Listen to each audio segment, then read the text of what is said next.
Seorang wanita dibunuh berulang kali selama 500 tahun karena dianggap memiliki sihir.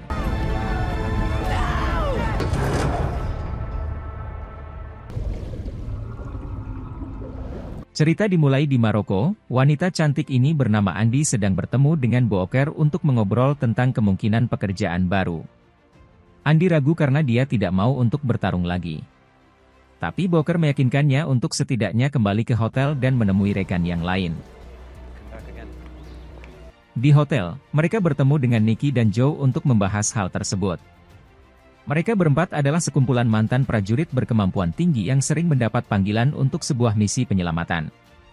Sebagai tokoh paling senior, Andi masih ragu karena dia tidak mempercayai Copley. Mereka mempunyai peraturan untuk tidak pernah bekerja sama dengan orang yang sama untuk kedua kali. Namun pada akhirnya, mereka berhasil meyakinkan Andi untuk bertemu Copley secara langsung hanya ingin melihat apa yang dia katakan. Copley menjelaskan semuanya. Dia memutuskan untuk istirahat dari CIA ketika istrinya sakit, tetapi ketika istrinya meninggal, dia terpaksa untuk kembali. Copley ingin Andi dan timnya melakukan misi penyelamatan terhadap beberapa anak di bawah umur yang sedang disandera oleh milisi bersenjata di Sudan Selatan. Kemudian, tim terbang ke Sudan Selatan dan menunggu malam tiba untuk menyerang secara diam-diam.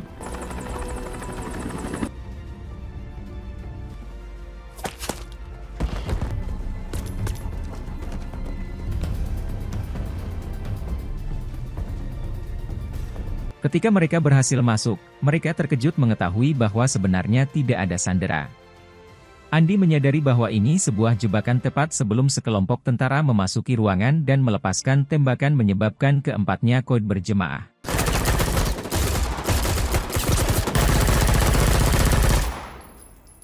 Namun tak lama kemudian tubuh mereka mulai pulih dengan cepat dan segera membantai semua prajurit di sana.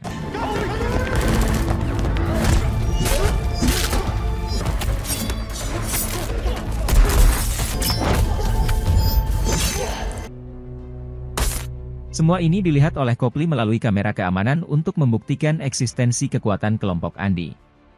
Keesokan paginya, tim mengubur pakaian mereka yang berlumuran darah dan mendiskusikan langkah selanjutnya. Andi mengatakan bahwa mereka harus menemukan Copley dan membungkamnya karena rahasia mereka sudah diketahui oleh Copley. Mereka adalah pejuang berusia berabad-abad dengan kemampuan penyembuhan regeneratif yang berhasil membantu banyak orang sebagai tentara bayaran. Sementara itu di Afghanistan, tentara bernama Nilai dari pasukan aktif Amerika sedang melakukan penyisiran terkait seorang tokoh pemberontak di sana. Neil memasuki gedung bersama timnya, dengan cepat menembak dada pria itu.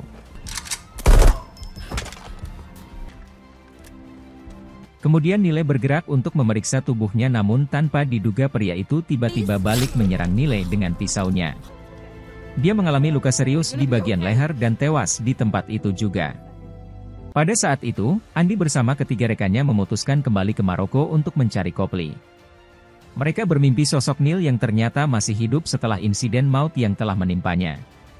Mereka terbangun dan kaget karena bagi mereka mimpi seperti itu adalah nyata ibarat sebuah isyarat akan kehadiran anggota baru dan mereka perlu menemukan Nilai.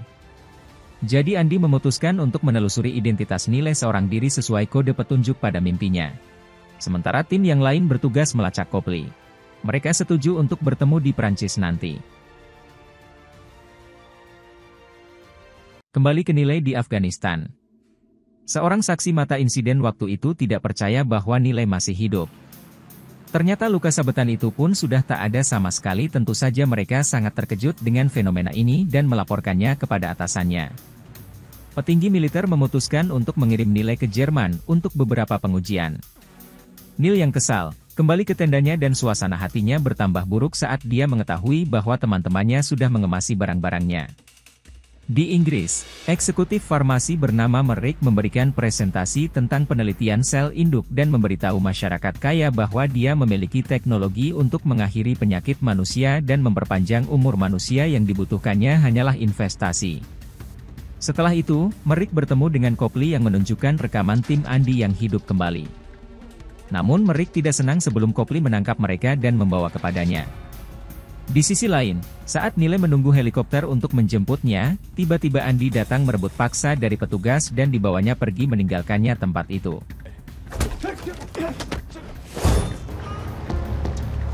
Beberapa saat kemudian Nile bangun di bagasi kendaraan Andi dan langsung berusaha melarikan diri, tetapi Andi menghentikannya dengan menembak bagian belakang kepalanya.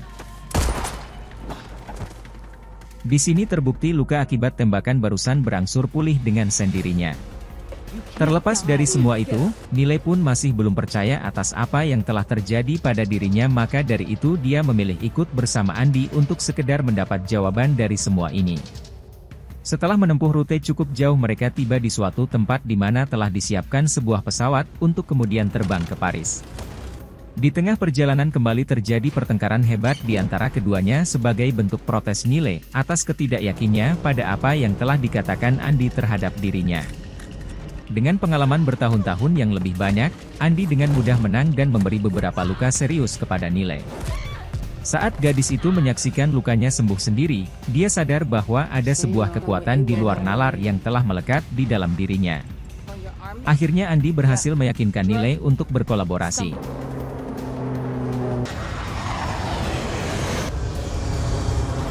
Di Perancis, mereka bertemu dengan tim di sebuah gereja tua yang ditinggalkan. Di sana Nile kembali diyakinkan bahwa mereka adalah sekelompok prajurit masa lalu yang dianugerahi kemampuan bertahan hidup dalam waktu yang sangat lama. Booker menjadi abadi pada abad ke-18. Sedangkan Nicky dan Joe menjadi abadi di Perang Salib. Andi mengatakan bahwa dia yang tertua tetapi tidak ingat usia sebenarnya. Tim juga memberitahu Nile tentang kemungkinan mereka bisa saja mati tapi sangat jarang. Selain itu mereka juga mampu mendeteksi kemunculan anggota baru lewat mimpi karena kesamaan genetiknya. Maka tak heran setelah kurun waktu 200 tahun mereka menemukan Nile. Beban kehidupan orang-orang ini sangatlah berat ketika harus merasakan pedihnya penderitaan hidup dalam keabadian. Seperti itulah yang dirasakan oleh Quinn, seorang teman seperjuangan Andi yang dijatuhi hukuman oleh kerajaan Inggris sejak 500 tahun silam, dan hingga saat ini Quinn masih menjalani sisa keabadiannya dalam keadaan terpasung dalam kerangka baja di dasar lautan.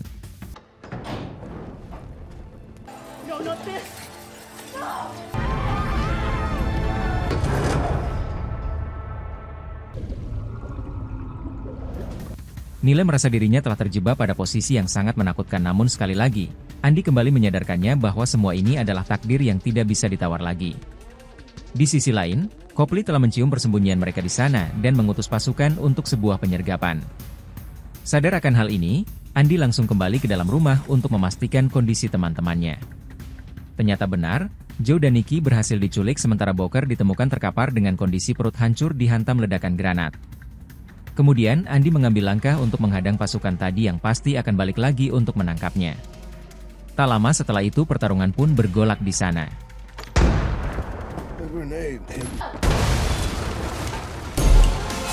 Andi yang hanya seorang diri mampu menggagalkan misi mereka hingga membantai semuanya tanpa terkecuali.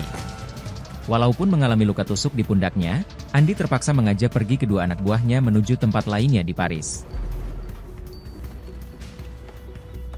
Di sisi lain, Merrick terlihat sumringah menyambut rombongan Copley membawa dua orang tangkapannya. Tak tanggung-tanggung dia nekat melukai tubuh Nicky demi memastikan keakuratan objek percobaannya tersebut.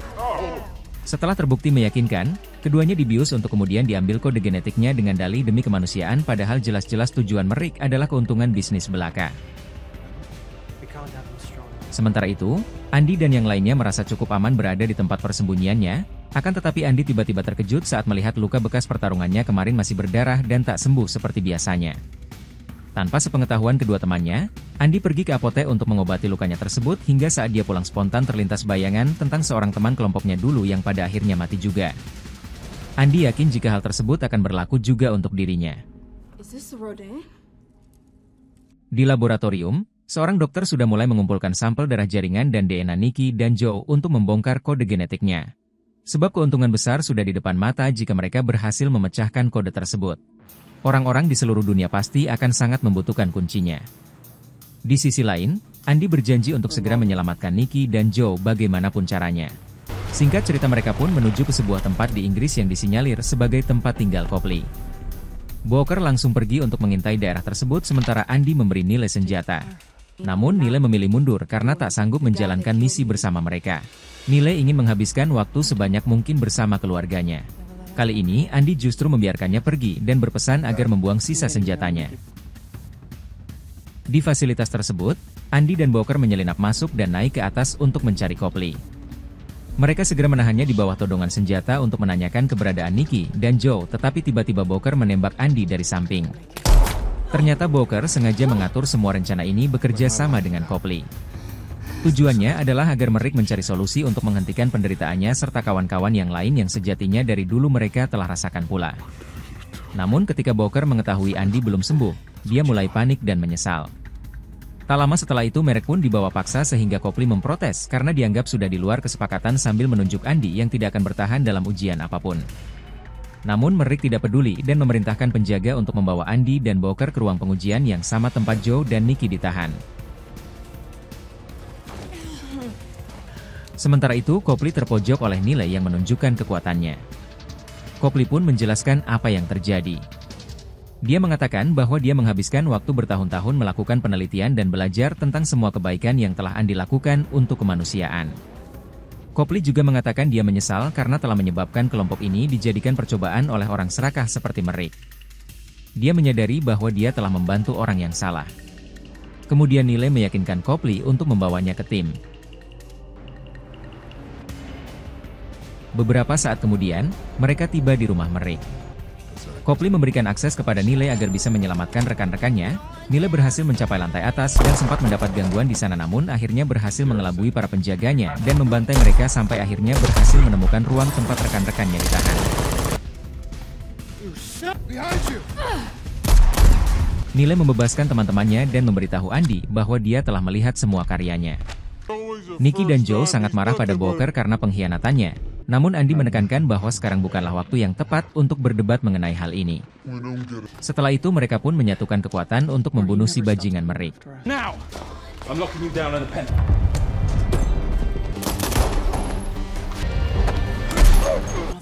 Kerjasama mereka terlihat sangat epik ketika harus melumpuhkan banyak musuh sambil fokus melindungi Andy yang kini sudah tahu tidak lagi abadi. Tetapi Andy membuktikannya bahwa dia tetaplah seorang pejuang yang luar biasa meskipun dia tidak lagi abadi.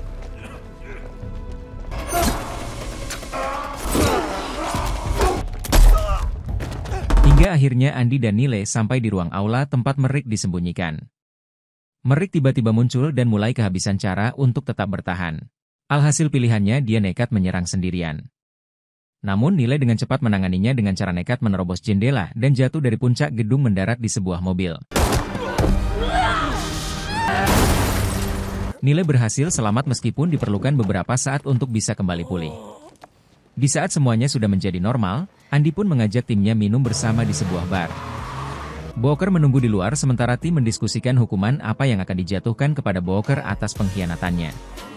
Setelah itu, Andy berbicara dengan Booker dan memberitahunya bahwa hukumannya adalah Booker tidak boleh bertemu dengan tim selama 100 tahun ke depan.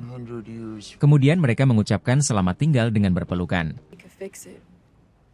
Setelah itu kelompok tersebut menemui Copley untuk memberitahu tentang hukumannya. Yaitu Copley harus menghapus semua bukti tentang keberadaan mereka dan membuat laporan palsu atas kematian Nile. 6 bulan kemudian di Perancis, Booker yang kesepian kembali ke apartemennya dan terkejut melihat rekan lamanya bernama Quinn di sana. Entah apa yang mereka lakukan kita bahas di sequel berikutnya.